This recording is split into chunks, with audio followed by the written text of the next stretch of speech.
Hello လင်းဒီနေ့ဗီဒီယိုမှာတော့ဒီလိုကာလာချဲထားတဲ့ collection လေးတွေကိုပြပေးသွားမှာမို့အဆုံးထိကြည့်ရှုပေးပါအောင်နော်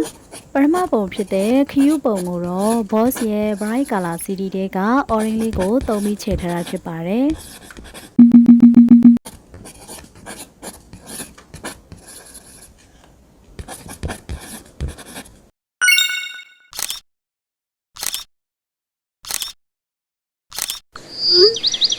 ဒုတိယပုံကိုတော့36ရောင်ပါတဲ့ add marker လေးကိုသုံးပြီးချဲထားတာဖြစ်ပါတယ်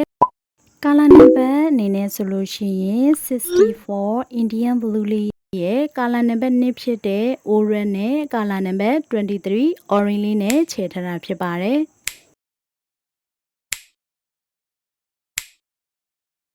တတိယပုံကိုလည်း36ရောင်ပါတဲ့ add marker လေးနဲ့ချဲထားတာဖြစ်ပါတယ်။လိမ္မော်သီးလေးကိုတော့ကာလာနံပါတ်23ကိုသုံးထားပါတယ်။ Full half right ကြော်ကိုတော့ကာလာနံပါတ် CG5 နဲ့35လေးကိုသုံးထားပါတယ်။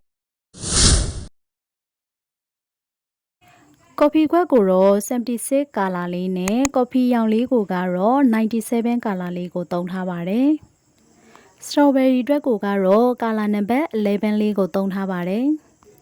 ခင်းချင်သည့်ဆလက်ရွယ်ပေါမုံညက်လေးကိုကတော့ကာလာနံပါတ်45ရဲ့48ရဲ့11လေးကိုသုံးထားပါတယ်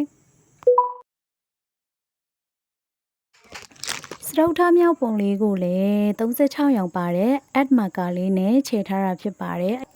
ပုံချမ်းဆွဲထားတာလေးကို Apple ရဲ့ black pen လေးနဲ့အရာပြန်လိုက်ပါမယ်နော်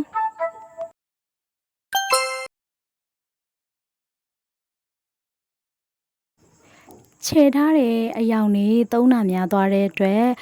ဘယ်လိုကာလာလေးတွေခြေထားတယ်ဆိုတာသိချင်တယ်ဆိုလို့ရှိရင် comment မှာမှတ်ပြီးမေးခဲ့လို့ရပါတယ်နော်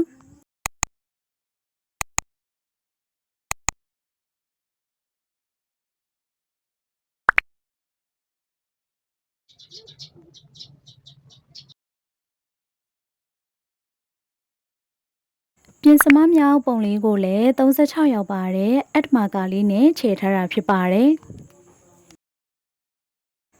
ဘယ်ကာလာနံပါတ်တွေကိုသုံးပြီးခြေထားတယ်ဆိုတာနောက်မှစစ်ကြည့်ပေးပါနော်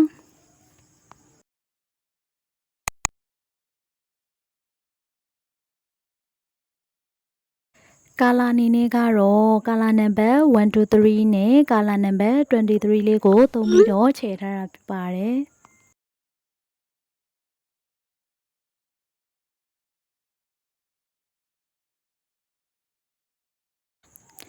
collection video လေးဖြစ်တဲ့အတွက်ကြောင့်မို့လို့ဒါလေးက3လပိုင်းတုန်းကဆွဲထားတဲ့ပုံမှာ